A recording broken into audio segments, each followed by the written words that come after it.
Welcome to Massive Late Fee. And now your hosts, Mark and Carol.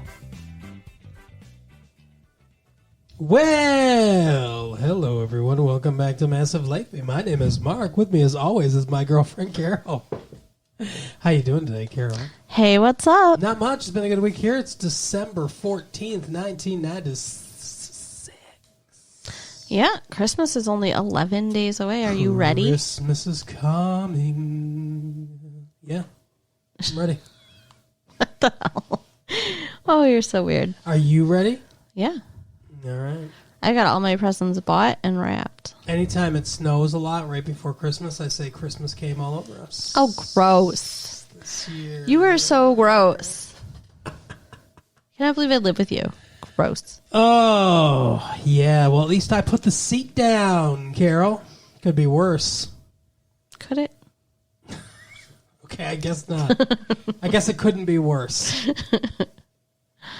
I could be like Jeffrey Dahmer and have, a bunch of like guys' body parts in the refrigerator that I'm snacking on.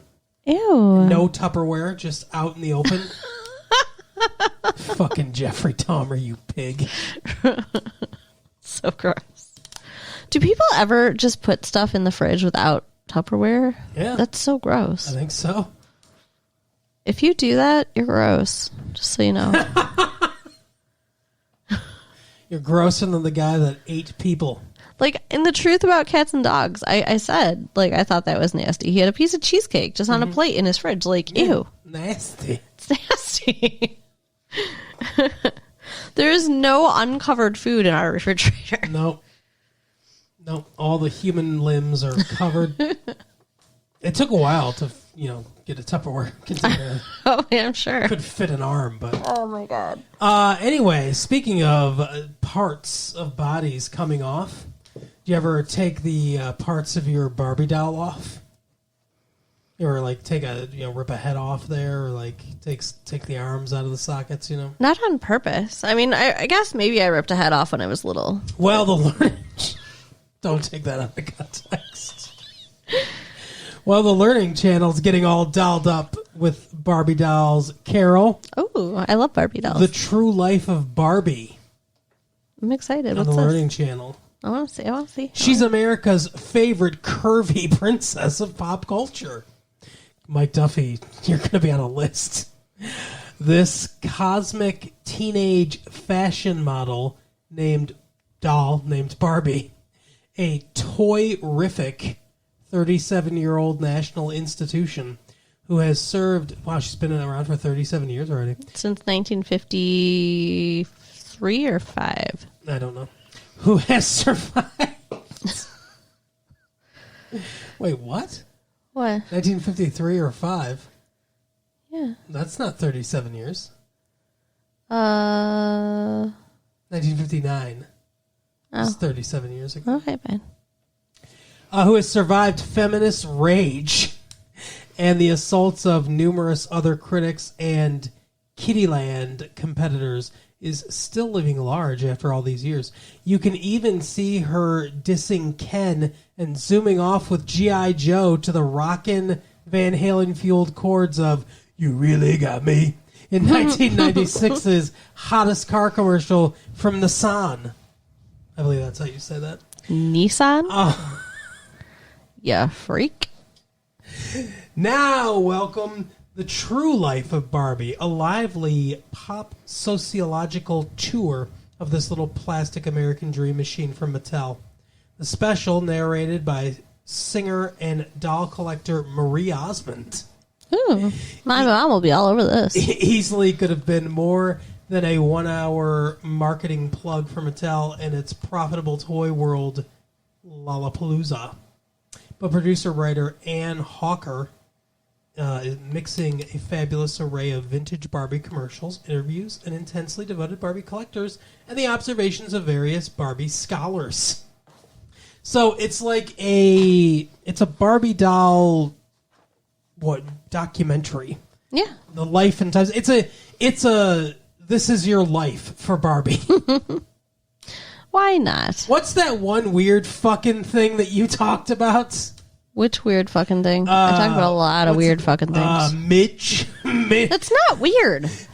Midge is going to show up and be like, here's a voice from the past, Barbie. Hi, it's me. Remember I went to the beach. I don't know, whatever she did. There's Midge, who's her best friend, and Alan is Midge's right. boyfriend, Alan, and Ken is Barbie's boyfriend. And then there's also Francie, which is Barbie's cousin. What? Francie? Yeah, or Frenchie or something like that. My mom had this doll. This is from like way back. And then there's like, Skipper, who's her little sister. I've heard of Skipper. I've heard of that one. Well, good. Do you think that that Alan and Midge came with a deck of pinochle cards? So that they could play pinochle. Was that what it was? Absolutely should have. Were they bridge partners for what a 50s and early 60s idea for they need a friend. They need a couple friend. They need somebody to play, keys in the fishbowl with. Oh my god. 70s Barbie. Oh, it happened. Oh my goodness! Yeah, well, we already established that it happened in your world with the playscape of your mind with the 90210 dolls. I think Todd is Skipper's boyfriend too. I believe there's a Todd. Todd, yeah. And he had a fuzzy head. What the fuck? Was he part sheep? What are you talking about? He had a fuzzy head. Well, you know how they have like the slicked back head? plastic hair. Oh my god, you're disgusting. Yeah, go ahead. I'm just done. No, what is wrong with you? Seriously, Slicked black back plastic hair. Yeah, that's what you said. Yes, but he had real hair. He had not real hair. I mean, it's not like they're like putting wigs hair on them or something. I mean, come on now, like they're not cancer patients. Real human hair wigs.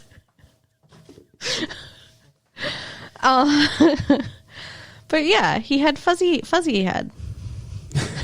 Like a teddy bear. Okay. Oh my god. Well, the gamer guy has got some news for us, Carol. The gamer guy. What's the gamer guy? Speaking of how it's close to Christmas, some Christmas gifts here. NFL game takes on Madden. Twisted Metal has improved. Vicious stiff arms, bone crushing, gang tackling. Speaking of keys in the fishbowl, gang tackling and sweet post patterns are some of your favorite team's moves. More than 500 plays fill your playbook, and the game wears on. Your team plays with ferocity. And you're in total control in Sony's NFL Game Day 97. The latest version of Game Day is Sony's answer to Electronic Arts' Madden 97 football, which was released recently for PlayStation. Sony has tweaked Game Day to combat the challenge from its powerful rival. Game Day's fine. It's got total control passing, everybody. A passing meter that allows you to over or underthrow receivers, depending on the coverage. This sounds like a game that's right up your alley. Yeah, I know. Player maneuvers get an added boost with advanced moves, which allow you to perform stunts like a simultaneous stiff arm / speed burst. Anyway, it's a football game, and it looks. I prefer Madden, John Madden football, but I'll give Game Day a try with its advanced passing. Okay. What about Twisted Metal? Are you familiar with Twisted Metal? No. After I got tired of smacking opposing quarterbacks, I decided it was time to get down to some serious destruction. That sounds dirty. Getting your smack on? My mission: to smash, bash, and otherwise crash opposing vehicles. What the fuck? How old is this dude? You're turning the gamer guy into there's this picture. Ugh. You're turning the gamer guy No into offense, game guy. some fucking Lothario or whatever. How old do you think that guy is? Like 21. He looks like he's 12. Yeah, I know he does. My vehicle? A purple hearse. What? Named Shadow. You named your purple hearse. Driven by a supernatural undertaker named Mortimer. The game? Twisted Metal 2. The souped-up sequel to the rowdy auto-dueling title. Sony's Twisted Metal 2 has improved in all areas. So, it's Twisted Metal 2. We're going to have to, go rent some of these video games. I can't believe... I played Twisted Metal. It's a fun game. So, essentially, it's like Smash 'em, Crash 'em kind of game, right? Mm-hmm. I like smashing and crashing. Smashing, you like smashing and slapping or whatever you said, right? Smacking? Get your smack. What were you talking about? All the sexual innuendos? Exactly. So, Carol, I've got a decision for you. What's that? This week we are doing a film. Are we? That we watched. We watched a film. Yeah, a film I really liked. Why do you keep saying film? Like fill 'em up, boys? Like, what the fuck does that mean? What is with you today? I don't know. Why do you keep saying dirty things? Are you not satisfied or something? Of course, I'm always satisfied with you, baby. And then next week we're watching another movie. Mm-hmm. Haven't. I mean, I think I know which one I want us to see next week. But anyway, so we have this week. We have next week. Mm-hmm. And then, everyone, hang on to your balls. It's the best of. We're going to do the best of episode. Merry Christmas. Yeah, for the Christmas. Well, it'll come out after Christmas, but we're going to take we're going to take like a 2-week break. We're going to do a best of, and we're going to do a blooper episode. And then we're going to be coming back strong in January of 1997. We're going to have to figure something out for February when we go on vacation. Yeah, well, I think we'll probably maybe just, I don't know, maybe we'll pre-record a couple things for we'll vacation. See. But anyway, so point is this. We have this week and next week. These are our last 2 episodes of this year. And we're going to do Massive Love. Do you want to do Massive Love this week? Mm-hmm. Because we watched a romantic movie. Right. Or do you want to do it next week? Well, what movie are we watching next week? I think, so there's a new horror movie coming out called Scream. Or Scream. Scream? Yes. That makes a little more sense. And I think I want to do that one. I think we should do Massive Love with Scream because we need something to tone down the screaming horror. We need different kinds of screaming to combat the screaming. Right. Okay. I mean, I feel like Massive Love with a love story is a little too saccharine. It's overdone. Huh? Yeah. Heavy-handed. I think so. All right. Well, especially with all my sexual innuendos. I mean, speaking of heavy-handed, let's get right into the movie then, Carol. And get ready for some Massive Love next week, everybody. Yes. We saw Jerry Maguire. Gerald Maguire, I believe that is the proper title of this movie. Tom Cruise, Renee Zellweger. Thomas Mapoffer. What the fuck? That's his real name. What the hell is McFuffer? Mapoffer. Mapoffer? Are you a puffer? It's like Malpother or something like that. Uh-huh. That's his real name. Is it? Yes, that's his actual birth name. Weird. Okay. I guess I can see why he changed it. Yeah, but Thomas Cruise and, Renee Zellweger. You recognize her. Why do you want people to think that you have some kind of speech impediment or like you had a stroke or I don't know, you don't know how to talk? Like. It's the only comedy that I can do, mispronouncing things. But you remember her, don't you? I do. She was in Empire Records. You know where else I feel like we saw her, but I know we didn't?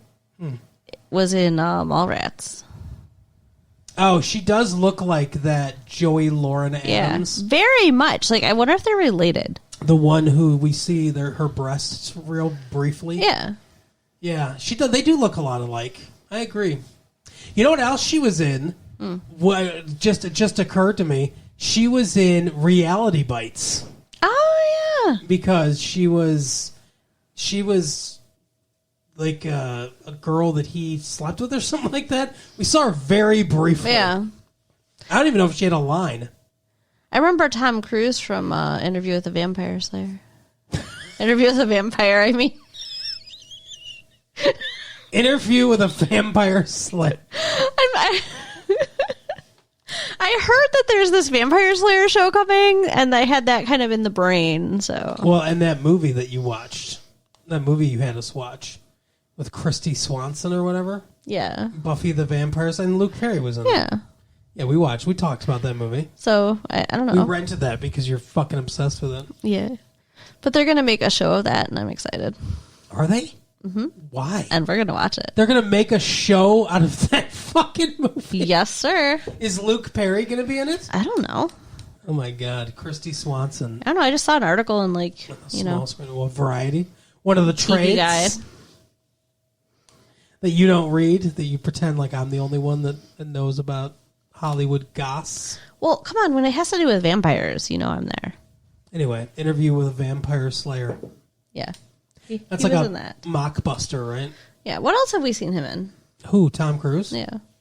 I don't know. He's not. He's a relative unknown. Okay. He. What are you talking about? Fuck off. I love how you just fucking roll with that too. Why wouldn't I? He's a relative unknown. What else have we seen him in? Are you insane? Like, I talked about Renee Zellweger because, I've seen her in one other movie and saw her from like a distance. The camera had to be like 700 feet away from her in Reality Bites. And then you're like, Tom Cruise, what else? I don't know. Risky Business, Top Gun, Days of Thunder. He's one of the most famous movie stars in the world. We watched him in Mission Impossible earlier this year. Yeah, we did. Well, okay, but like literally, other than Mission Impossible that we watched earlier this year, He's just some indie Interview film with a actor. Vampire. That's it. Like, I haven't seen all those other weird guy movies you're talking about. Sounds like he's into like all this action shit. What are you talking about? What? He's one of the most. He's probably the most famous actor in the world. Well, would I picture him? Uh-huh. Picture him with a pale face and fangs, okay? Good for you. That's who he is to me. Oh my God. So in this movie, which is kind of a sports movie, so You know who's in Interview with a Vampire with him is another like very little known actor, Brad Pitt. yeah, nobody's heard of him either. Jesus Christ. Fuck off, okay? Just fuck all the way off. Who do you think is the most famous actor right now? If not Tom Cruise, who would it be right Tom now? Hanks. Fuck. Okay, yeah. All right, yes. I'll give you that one. Now, But you had that ready, didn't you? Now what? as I was saying, this movie had something for both of us because it's a sports movie, not just a romance movie. It's barely a sports movie. It's a sports movie. He's a sports agent. And he deals with athletes. And there's, sports shit going on all around. Hey, everybody, let's watch some sports shit. Now, some romance. But So, this movie was written and directed by Cameron Crowe. I believe you know him, don't you? I do. I do know him because you pointed out to me He wrote... how many things that he's written that I like. He wrote... Well, he's only done a couple things. But he wrote Fast Times at Ridgemont High. Which I like. Directed by Amy Heckerling, who then went on to direct Clueless. Which I love. And then he wrote and directed Say Anything. Which I love. And then he did something else that I don't remember exactly off the top of my head. And then he did this. So in this movie, Jerry Maguire Just a second. What the fuck? Cameron Crowe. What So, about him? Say Anything revolutionized or changed or whatever the romantic comedy genre, right? And I wonder if this will be similar. That's all. Did it? Yes, it did. How? It like rewrote some of the game, because they became like formula and stale and stuff, and it's different. Okay. It's like Nuprin. I mean, his idea of standing outside her bedroom window with a boombox over his head was... In your eyes, light in the heat. Yeah, that was different. Yeah. But I don't know that the whole movie formula was different. Lloyd Dobler, I believe was his name. Yes.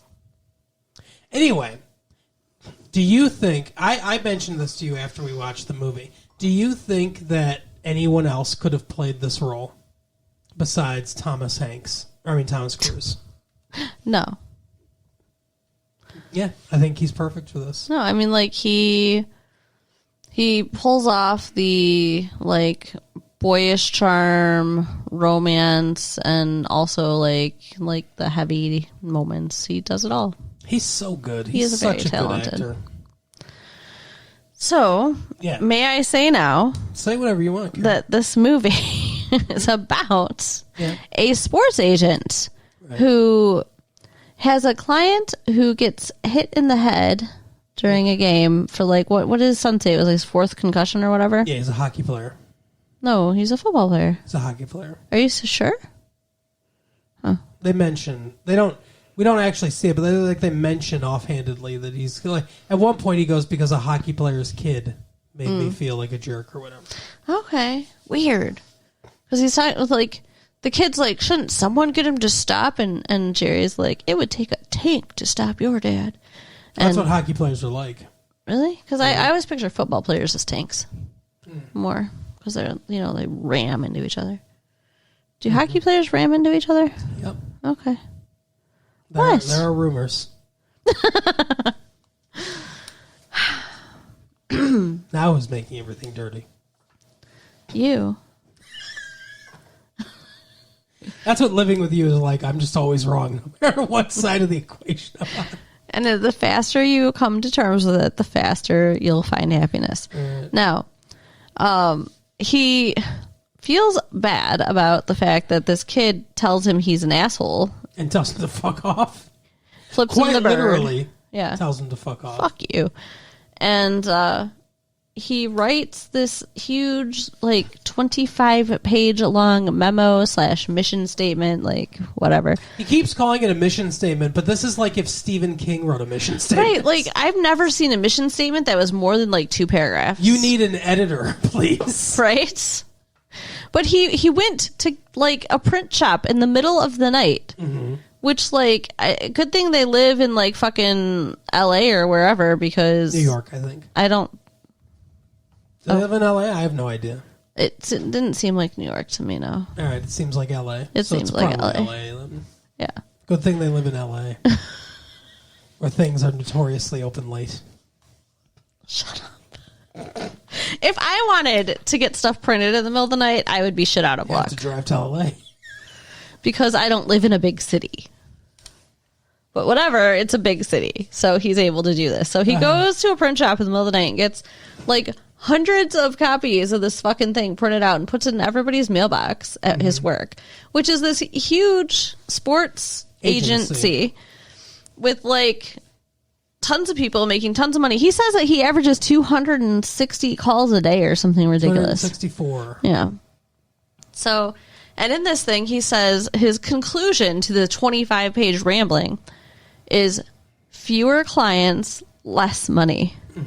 Because he thinks that they need to, get back to what they love about sports and personal connections. Yeah, all that shit.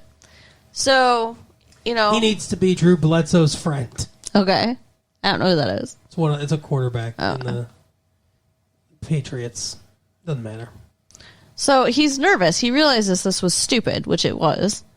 And he goes to try to undo it, but it's too late. Everybody's already got it. And people are applauding him and saying how great he's doing. But Jay Moore and Donald Loge are nah. Give him a week. Yeah, he's going to be fucking fired. Yeah. And he is. Jay Moore takes him out to a restaurant in the middle of the day to tell him that he's breaking up with him. He takes him to Pomodoro. Took me to a crowded restaurant so there wouldn't be a scene. But there's a scene anyway, just not at the restaurant. Yeah. He this makes no sense either. This would never happen in real life, but they let him spend the whole day from lunch till closing time in his office calling his contacts trying to steal their clients. Yeah. It's ridiculous. Well, like, his clients, but his clients but they're through the agency. Yeah, exactly. Like, they would have had security waiting to escort him out. They would not have allowed this. Instead, though, Cuba Gooding Jr. keeps him on the phone long enough to deliver a line they can put in the trailer. I love it. I love it.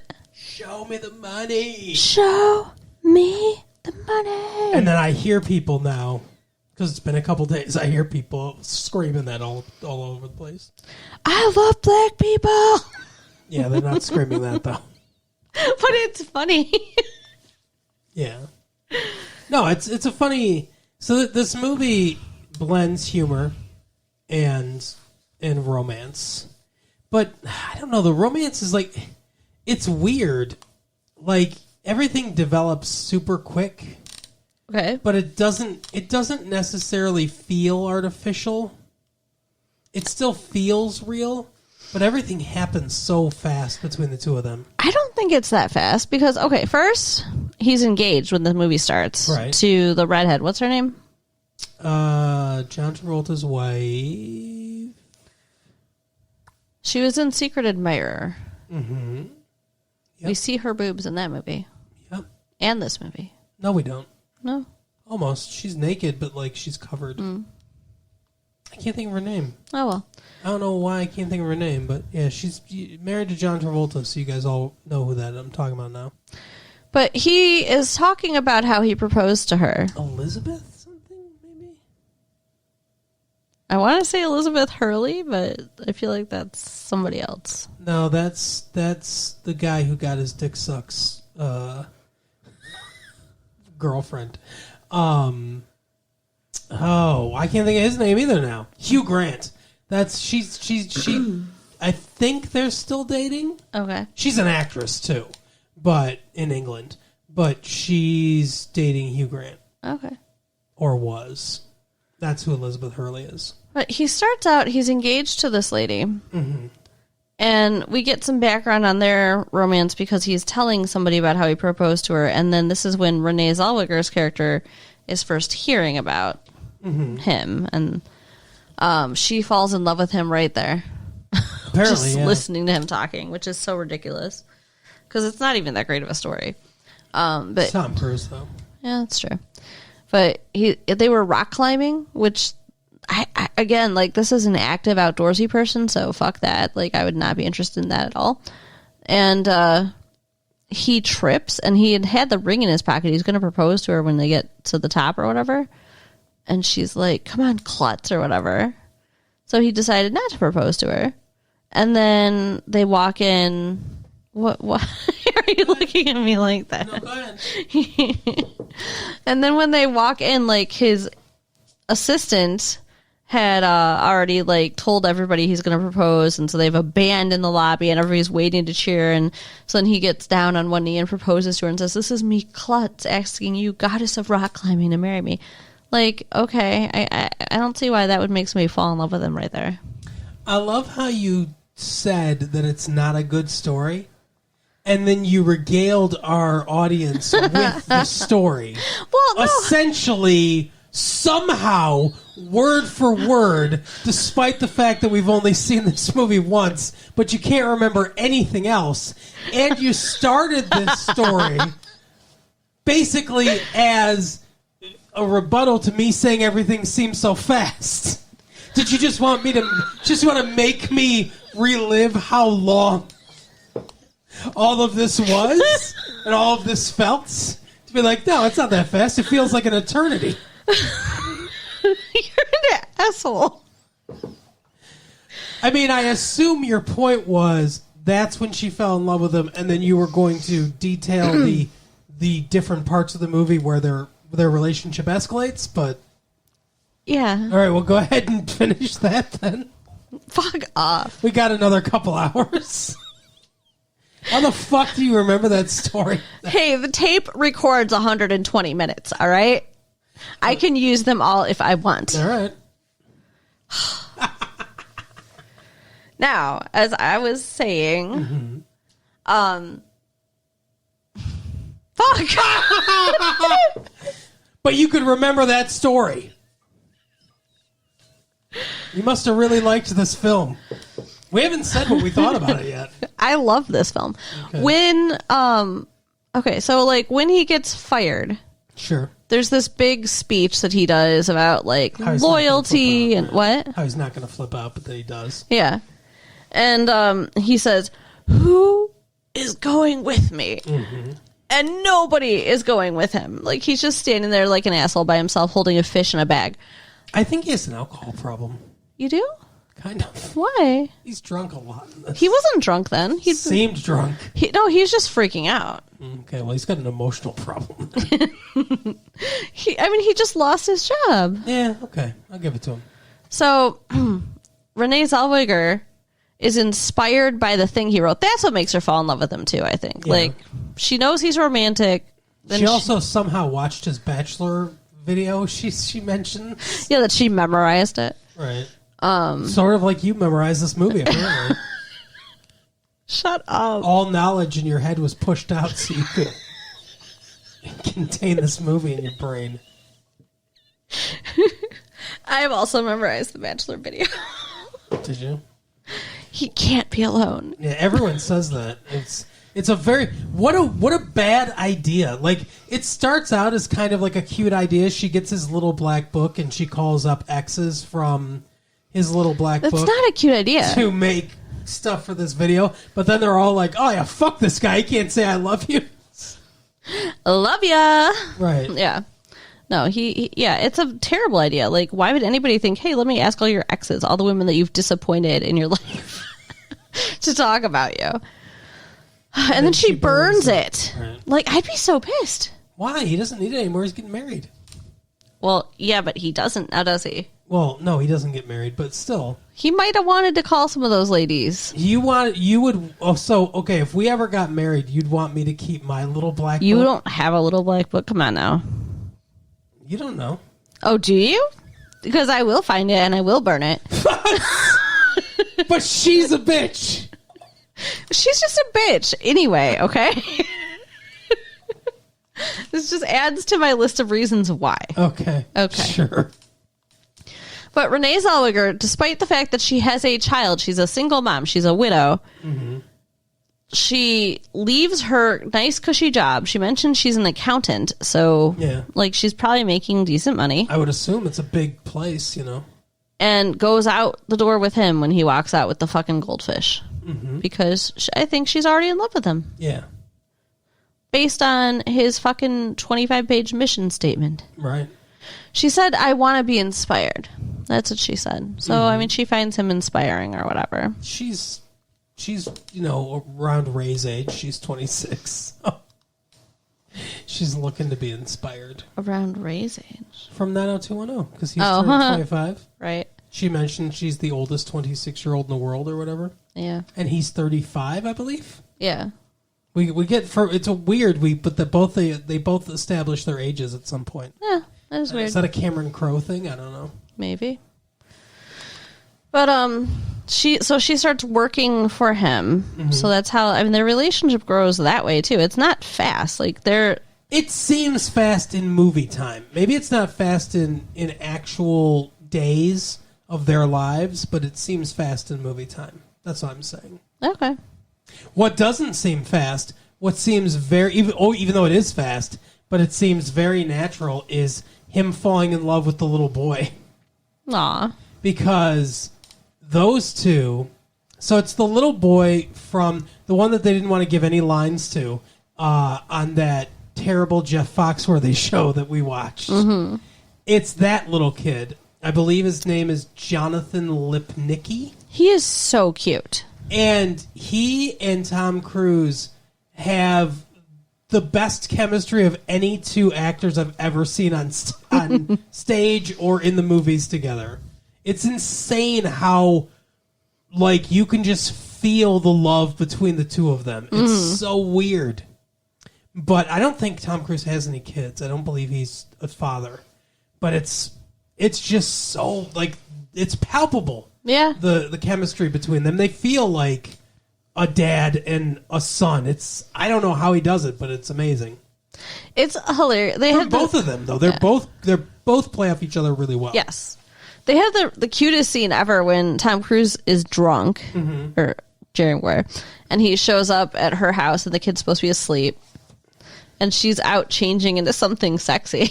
Right. And the kid comes out and he's talking to him, and he's talking about how his dad used to take him to the zoo, and Jerry's talking about his dad, and then he's like, I hear my mom coming. Yeah. I gotta go to bed. Gotta go to bed. My mom's coming. Bye, gotta go to bed. So funny. And Jerry's just like, he's just so good at acting because he's not drunk, but you believe it. Mm-hmm. Yeah. Oh, yeah. My dad only took me to a zoo once in my life. Really? And this zoo only had dogs. That was the only thing in the zoo was dogs. So he took you to the dog pound. No, it was a zoo, but the only animals they had were dogs. I feel like this is a joke of some kind. It was a shit zoo. Yeah. Did your dad teach you that joke too? Come on. That was a good one. I love you. That was off the top of my head, you know that? Anyway. He doesn't love me back. So, I love you too. So, she definitely traps him. I don't. This is not, no, it's very obvious. This is not, and I'm not saying their love's not real or whatever, but this isn't a love story. It's an entrapment story. That's awful and untrue. It is true. The movie makes it very clear.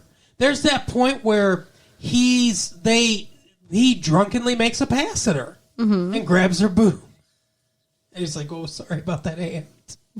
And the next day he's like, look, I'm sorry, that shouldn't have happened. I'm your boss.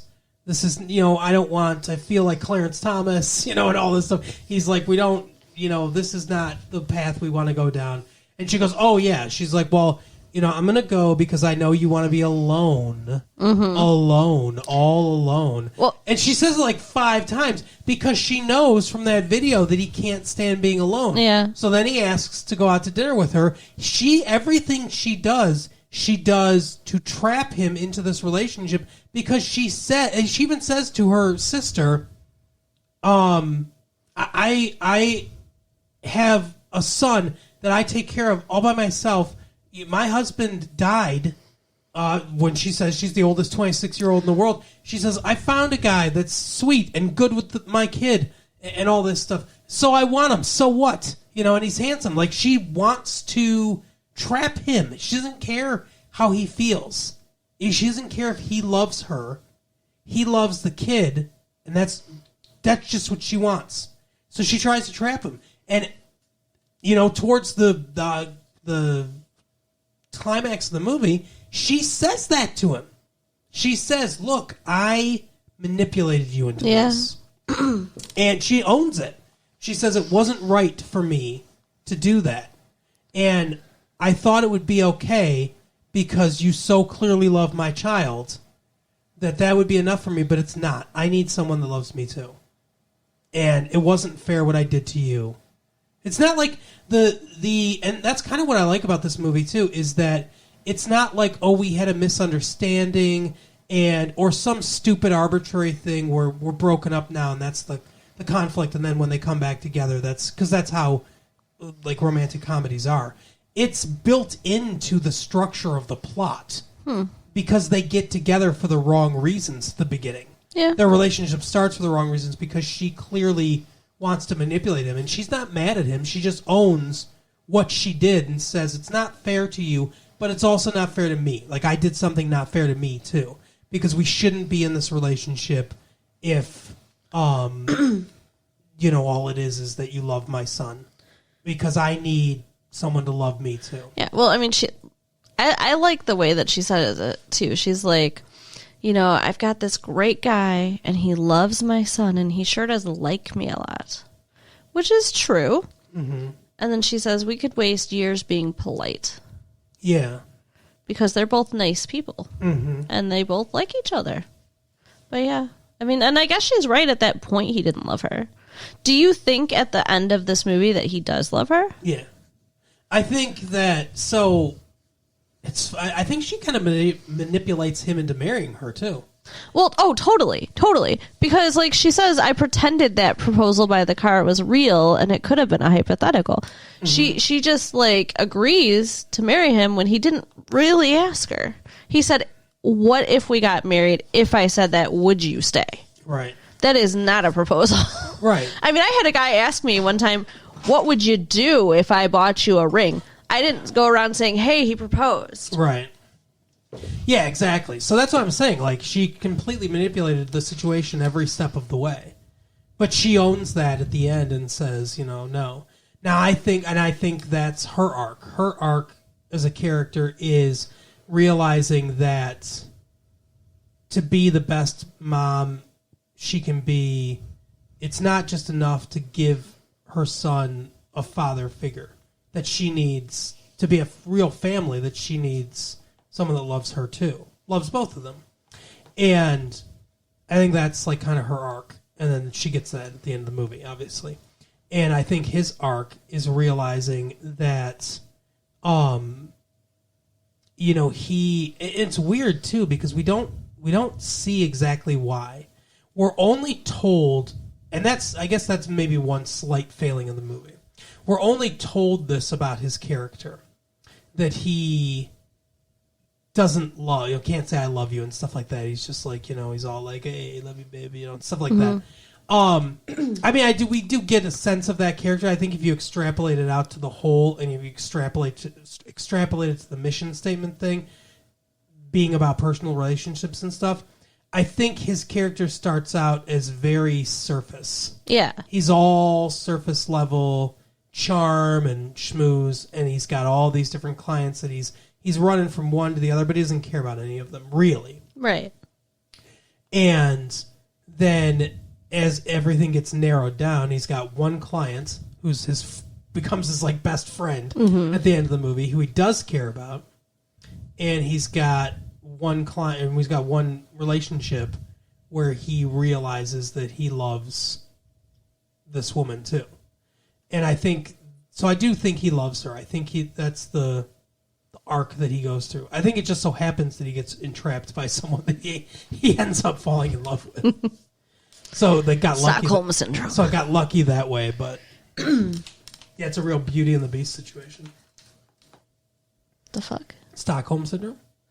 Okay, but I mean, this isn't a Beauty and the Beast situation. They're both very beautiful. Yeah, but I'm saying, like, I think she had Stockholm syndrome. Belle. Yeah. Anyway, so I think they both have those character arcs. I think they meld together well. Yeah. There's an awesome scene in the movie that I'm sure, people who haven't seen the movie have seen in the music video. But where, right. He says, you complete me. And he walks into this like women's meeting. This is when they're broken up, and they also don't expound on that very much, but there's a group, I think, of divorced women. Yeah. Divorced and widowed women or something divorced. Like that. And they're all talking about, her sister, Bonnie Hunt, is very, she's like, I don't know, they're all down on men. Whatever. It's like their men's hater club. Right. But they're all talking, and he comes in there, and he's like, well, fine, if I got to do it here, I've got to do it here. He's always making scenes in front of people in this movie. But he's like, I miss my wife, and then he says to her, and at the very beginning of the movie, they're in an elevator, and this guy in sign language says something to a girl, and then she starts kissing him, and when they get out, he's like, oh, I wonder what he said, and she's like, my favorite aunt is hearing impaired, and he said, you complete me. So then at the end of the movie, he says to her, you complete me. How do you remember so much of this fucking dialogue of this movie? I just really like the movie. Fucking burned in your brain. I really, really like the movie. Maybe I saw it at the theater a couple extra times without you. What? It's a really good movie. Took your other boyfriend? I could never have more than one man in my life. Like, you're more than enough for me to deal with. But yeah, so he says the "you complete me" thing. It's very romantic. And then she's like, shut up. You had me at hello. Yeah. So then they live happily ever after, I guess. I guess. I hope. Yeah, that's what. And then he's got one client who gets paid. He gets his payday. No, he's going to get more than one client, though, because everybody sees what a good relationship they have at the end of the movie. You know, like there was that one dude, he's like, why don't we have that kind of relationship, he says to his agent, you know. I'm like, I think he's going to be very successful. We'll see. Will we? We won't. We'll see in Jerry Maguire too. Maybe. I mean, they did. They do allude to the fact that, you know, Ray might have a career in baseball. So Yeah, that's true. We'd have to come back, I don't know, 20 years from now Right. to see his career in baseball. But Jerry Maguire 2. Ray's a baseball player. It's weird when there's a little kid named Ray, right? why? I don't know. It's just a weird name for a kid. You know, I think of Ray as an old man. I think a Raymond is an old man. Ray. Ray doesn't fit a little kid. That's a name you grow into, Okay. I think. Sure. He's her little ray of sunshine. Aww. So what did you think of the movie overall? I liked it. I don't think I liked it as much as you did. But I thought it was very good. It was probably the best romantic comedy in, I don't know, a long time. Maybe since Say Anything. Yeah. Yeah, I think that, like I said, it's very worth seeing. There's something in it for, you know, even the dudes, not just the girls. They're both, all three of the main players, well, all four of the main players in this movie, because I'm going to count the kid too. Cuba Gooding Jr., Renee Zellweger, Tom Cruise, and Jonathan Lipnicki. They're all great. Yeah. And I like, she doesn't get a lot of time, but I like Cuba Gooding Jr.'s wife too. Oh, yeah. Regina King. She does a really good job. From 227. 227? And she was also in Friday. She was the little his sister in Friday. Okay. I don't know 227. 227 is 227 is too funny, Carol. It's it was a American sitcom in the 1980s, starring Jasmine Guy, as she was Jasmine Guy's daughter. Okay. It was about an apartment building, and all the people in the apartment. It was the TV show that made Jack A. Harris famous. You remember she's in that Sister show. Yeah. Jack A. She would go, Mary. But yeah, she does an excellent job, and there's a lot of, you know, scenes in there about their relationship and like his brother and, you know, their whole family, and like he gets hurt at the end, and yeah. And at the end, when he gets hurt, he doesn't care about the contract or anything like that. All he cares about is his friend going to be okay? You know, because it's like the doctors in the field, you know, like they're taking a look at it. Oh, that's all he cares about. Yeah, Jerry just takes off running. Like, it's awesome. It's an awesome scene. So that's the evolution of his character too. Yep. So definitely worth seeing for you sports fans It's a good movie. and you romance fans. All right. Well, that is our episode for the week, Carol. So you can check out our website at www.retrolatefee.com. And you can write us at latefee1994 at AOL.com. Yep. You can tell us your favorite quotes from the movie, because I'm sure there are lots of you out there who will want to quote this movie with me, unlike Kwan. you. Or he says Kwan or The something. ambassador of Kwan. Okay. Yeah. And be sure to tell your friends and share the tapes. All right. We'll see you next time. Bye. Bye.